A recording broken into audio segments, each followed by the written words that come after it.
Welcome to another edition of RCE. Again, this is Brock Palin. You can find us online at rce-cast.com. You can also find links to all of our Twitters and the blogs and stuff like that. You can also find the complete back catalog there and a link to an RSS feed. I also have with me, again, Jeff Squires from Cisco Systems and one of the authors of OpenMPI. Jeff, thanks a lot for your time. Sure, Brock. How's it going? All right. It's been a while since we've done one of these. Yeah, so I think by the time we get this one out, people will either have just submitted their Xseed papers, or they're still frantically working on them, depending on plus or minus a day or two when we get this out. Yeah, the Exceed 15 technical paper deadline is March 30th, and we're recording this on March 23rd. So we'll see if this even gets on the air in time for people to even realize that. Sometime right around then. All right, well, what do we got today, Brock? So today we have something that we've been talking about around our shop, and so we finally just decided we should find out more about it. So today we're going to be talking to Mike Place, who's one of the creators of SaltStack. So Mike, why don't you take a moment to introduce yourself? Yeah, hey Brock and Jeff, it's really good to be with you. I appreciate you having me on. I'm on the engineering team here at SaltStack. I have been here about 18 months. I was the fourth or fifth engineer hired here, and we're growing very rapidly. So we no longer have a very tiny engineering team. We now have just a relatively small engineering team.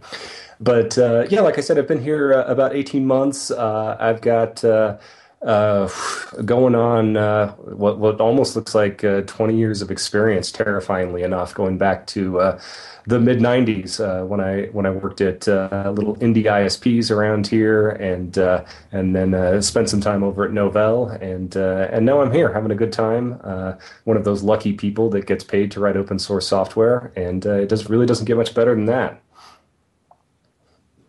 Okay, so we're specifically going to be talking about SaltStack. So give us the one paragraph. What is SaltStack? Sure. SaltStack is a remote execution and configuration management platform. And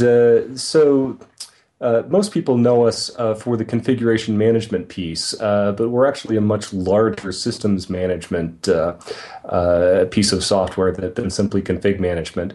So to start with configuration management, most people know the major players in that space. That's folks like Chef and Puppet, CF Engine, and us. And so configuration management, for those who don't know, is simply the idea that you can manage the configuration on your systems in a stateful manner, so that you can either declaratively or imperatively declare the intended state of your systems, and then either with a single command or with a small set of commands enforce that state across, of course, either a single system or many tens or hundreds of thousands of machines all at once.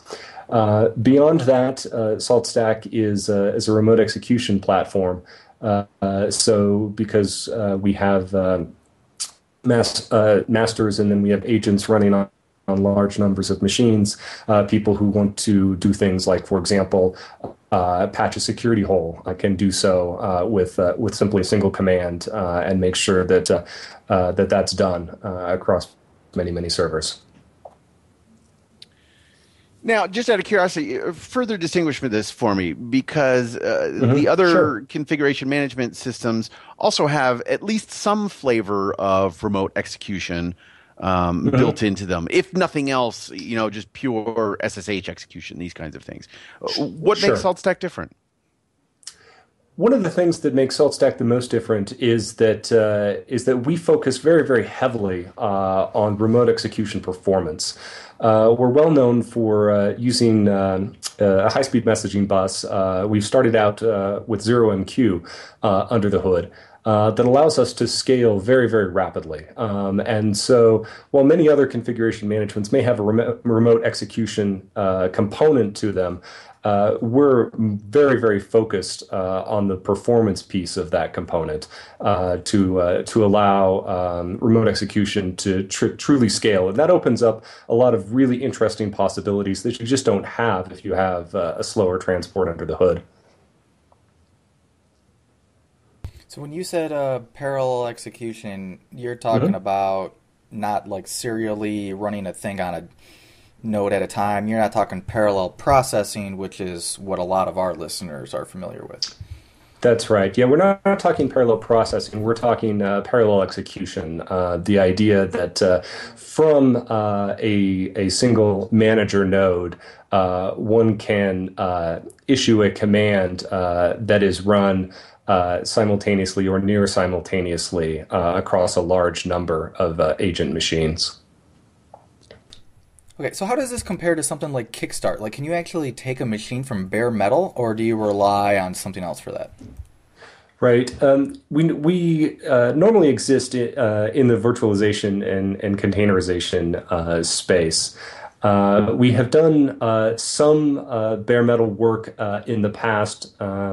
We aren't